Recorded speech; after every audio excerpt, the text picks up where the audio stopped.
ዛፍ ላይ የእመቤታችን የቅድስተ ቅዱሳን የወላዲተ አምላክ የድንግል ማርያም ስዕል፣ የመድኃኔዓለም የሾህ አክሊሉ፣ የመላእክት ስዕል በጋድ በግልጥ ከተገለጡበት ጊዜ ሰዓት ጀምሮ ነው። አንድም የኦርቶዶክስ ተዋሕዶ ቤተክርስቲያን የለም።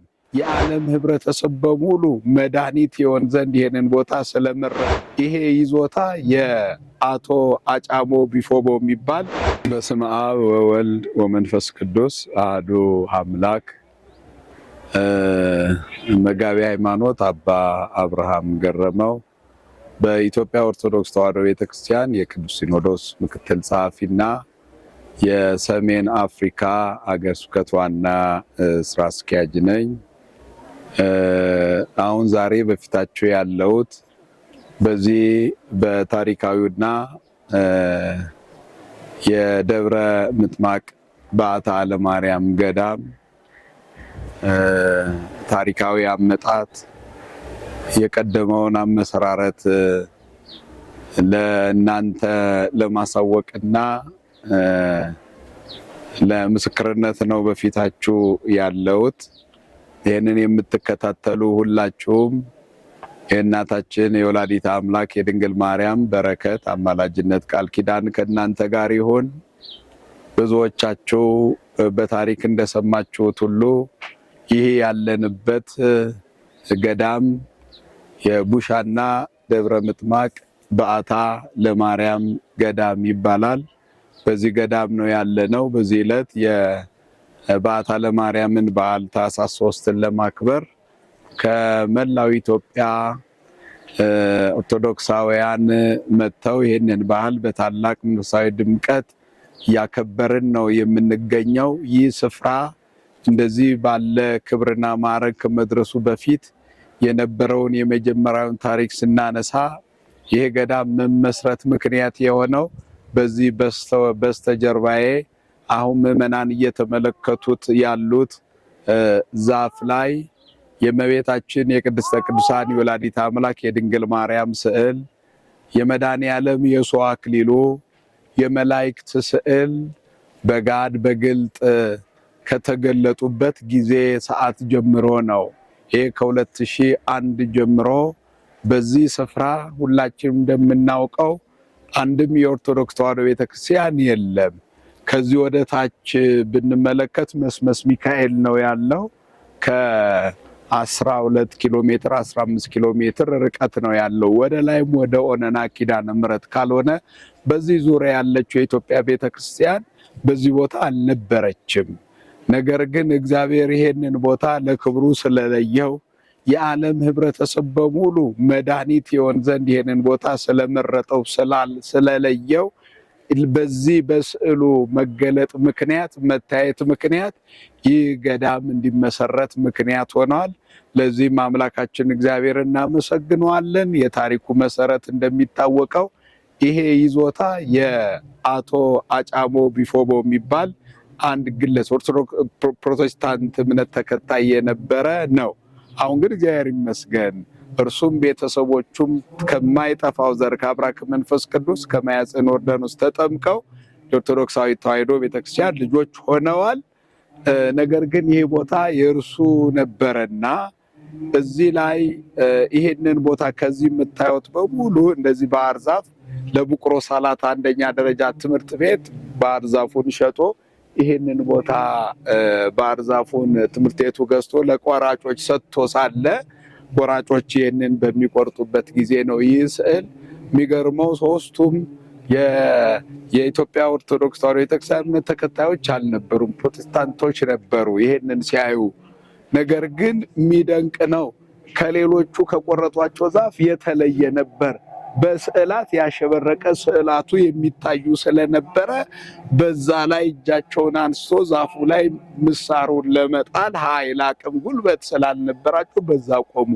ቁጭ ብለው ሲያዩ ስዕላት ይታዩ ነበርና ስዕል ማለት ስለማይችሉ ይሄ ማርያምን ፎቶ ይመስላል ብለው ነው ይናገሩ የነበረው ማለት ነው። እና ይህንንማ አንቆርጥም ብለው ለአቶ አጫሞ ይሄንን ነገሩት። አቶ አጫሞም በዚህ ዙሪያው ላይ ያሉ በባህሉ ሂራጋ የሚባሉ መጽሐቱን የሚናገሩ ሽማግሌዎች ነበሩና እነሱ ሲጠይቅ ባለቤቶቻቸው ይመጣሉ ጠብቅ ተብሎ ነበር የነገረው። ከዛን በኋላ በዚሁ ምክንያት ይሄ ዜና በዓለም ሁሉ ተሰማ። ወደ ሀዲያና ስልጤ ሀገረ ስብከትም ባለን የሥራ ኃላፊዎችም ይሄን ተሰማ። በዛ አካባቢ ያሉ ሰዎችን ሰምተን በዚህ ጥቅምት 5 ቀን ነው ወደዚሁ ይሄንን ለሆሳዕና ሕዝብ አወጅን።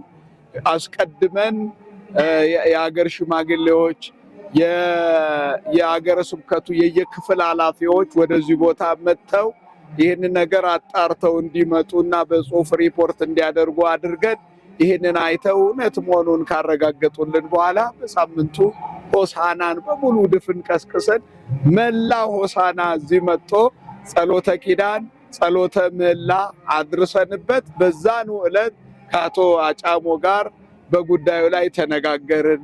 አንተም እንዳልከው እኛን ይመስላልና ስጠን፣ ስለዚህ ለዚህም ደግሞ ዋጋ እንከፍላለን በሚል ይሄንን ቦታ እርሱም ተስማምቶ ይሄንን ቦታ የኢትዮጵያ ቤተክርስቲያን እንዲሆን ሆኗል ማለት ነው።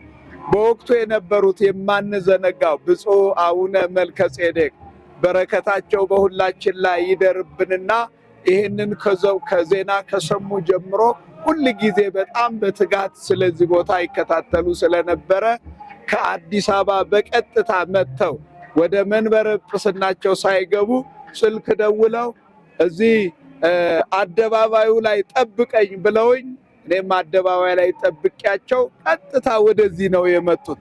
ልክ ብፁዕነታቸው እንደመጡ በእርግጠኛ ነኝ ልክ እኔ እዚህ ያለሁበት ቦታ ነው ቆመው ቀና ሲሉ የተመለከቱት እመቤታችንን ነበረ። እመቤታችንን አይቻታለሁና ስለዚህ ደብረ ምጥማቅ ብለው የሰየሙት ከዚህ የተነሳ ነው። መብራንን አይቻታለሁ። ስለዚህ የመላው ዓለም መጥቶ የሚያርፍበት፣ ስለዚህ በዛ በዘይቶን ማርያም የተገለጠች እመቤት ተገልጣልኛለች ብለው ደብረ ምጥማቅ ብለው የሰየሙት ብፁዕ አባታችን አቡነ መልከጼዴቅ ናቸው። ይህንን ቦታ ባርከው ጸሎት አድርገው የመጀመሪያውን ቤተክርስቲያን መቃኛውንም ባርከው ቀድሰው አቁርበው ያንን ቤት ለሕዝቡ ያበረከቱ ብፁዕ አባት ናቸው። በረከታቸው ይድረሰን። የብፁዕነታቸው ጸሎት ስላልተለየን አሁን የገዳሙ አሁን በዚህ ባለበት ደረጃ ደርሷል። ብፁዕነታቸው ግን ጥንቱኑ ይሄንን ገዳም ብለው ሲመሰርቱ ዓላማቸውና ትልቁ ነገር እዚህ የአዳሪ መንፈሳዊ ትምህርት ቤት እንዲሆን ነው የብፁዕነታቸው ምኞት ህልምም የነበረው። በዚህ በሀዲያ ዙሪያ ያሉት፣ በከምባታ ዙሪያ ያሉት፣ በደቡብ ኢትዮጵያ ያሉት ህፃናት በዚህ የአብነት ትምህርታቸውን እንዲከታተሉ በዚህ እንደ ታላላቆቹ ገዳማት መናንያን እንዲወጡበት፣ መነኮሳት እንዲፈሩበት፣ መነኮሳት የሚወለዱበት፣ ህፃናት በትምህርተ እግዚአብሔር የሚያድጉበት እንዲሆን አደራ ብለው ለህዝቡ ይህንን አደራ ሰጥተው በዚህ መልክ በዚህ አደራ በዚህ ኃላፊነት ነው ስራ ሲሰራ የነበረው። እሳቸው ማርፍት ዘመን ጎድባቸው ወደማያልፈው ዓለም አልፈዋል። ስለዚህ አሁን የብፁዕ አባታችንን የአቡነ መልከጼዴቅን ራእይ እውን ማድረግ አለብን ኦርቶዶክሳውያን በዚህ ያለን ማለት ነው። ይህ ትልቅ ቦታ መናንያኑ የሚበዙበት፣ መናንያኑ የሚፈሩበት የጽሞና የጸሎት ከዛም አልፎ የመንፈሳዊ ጥናት ምርምር ማዕከል እንዲሆን በዚህ በዙሪያ ያሉ ደቀ መዛሙርት የሚማሩበት እንዲሆን በዚህ በአካባቢው ቋንቋ በዚህ በአካባቢው ባህል የተቃኙ ልጆች መንፈሳዊ ትምህርት ተምረው ለወገኖቻቸው ሐዋርያ አገልጋይ እንዲሆኑ በዚህ ላይ ትልቅ ስራ መስራት ይገባናል። ብዙ የሚያደክም አይደለም። ትልልቆቹ ነገር ተሰርተዋል። አብያተ ክርስቲያናቱ ተሰርተዋል። ስለዚህ አሁን የሚያስፈልገው የአዳሪ ትምህርት ቤቱን መመስረት ነው። የተማሪዎች ማደሪያ ቤት፣ የመምህራን ማደሪያ ቤት ከዚሁም ጋር የእንግዶች መቀበያና ደግሞም የሱባኤ ቦታ የመስራት ስራ ኃላፊነት ስላለብን በዚህ መልኩ ሁላችንም ጥሪውን ሰምተን በዚህ ጉዳይ ላይ እንድንተባበር በእናታችን በወላዲተ አምላክ በድንግል ማርያም ስም ጥሬን አስተላልፋለሁ። የብፁዕ አባታችን የአቡነ መልከጼዴቅ ራእይ እውን ይሆናል። የብፁዕነታቸው በረከት ረድኤት ይርዳን። እግዚአብሔር ይስጥልን። በመድኃኒታችን በኢየሱስ ክርስቶስ በክቡር ደሙ የዋጃት ቤዛም ሊሆን ቅድስት ቤተክርስቲያንን ጠብቃት።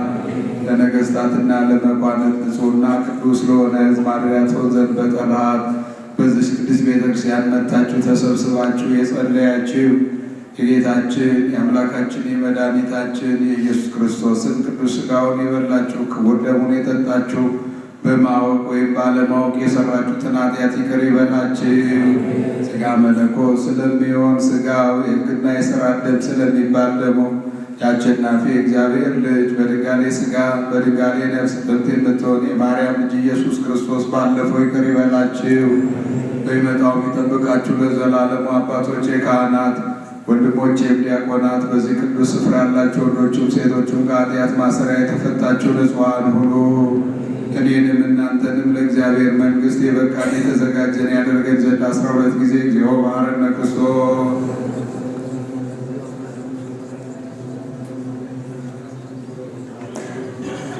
ዳግመኛም ስለ እናቱ ስለ ድንግል ማርያም ብሎ ይቅር ይለን ዘንድ እግዝእትነ ማርያም መሐረነ ክርስቶስ።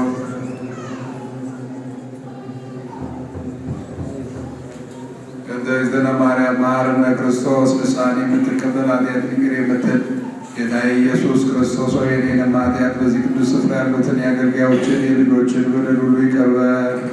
ከልጅነት እስከ እውቀት በሐሌው በነቢብ በገቢር የተሰራን ኃጢአት የማይሰራ ኃጢአት እግዚአብሔር ይፍታ።